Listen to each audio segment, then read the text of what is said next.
नाश्ता में सब समय कचौरी इडली चॉप मुड़ी चाव सैंडविच नहीं चलेगा, ये बोर वाला खाना हो गया। তাই মায়ের চটজলদি রান্নাঘরে আজকে একটু অন্য কিছু বানালাম।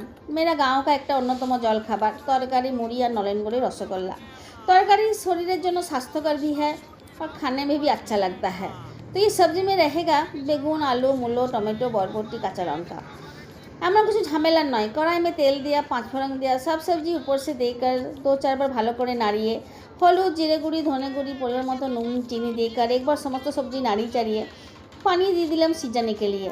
फिर घर का काम भी साथ में चालू कर दिया। তরকারি জল মরে এলে গরম গরম তরকারি নামিয়ে নিলাম।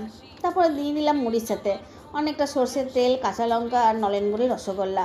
সব কিছু একসাথে মাখিয়ে খেতে কি দুর্দান্ত লাগে কি বলবো। দেশের ঘরে গেলে এই জল খাবারটাই আমরা খাই। ভিডিওটা না দেখলে আর না খেলে সত্যিই তোমরা ভুল করবে। সাবস্ক্রাইব করবে। ধন্যবাদ।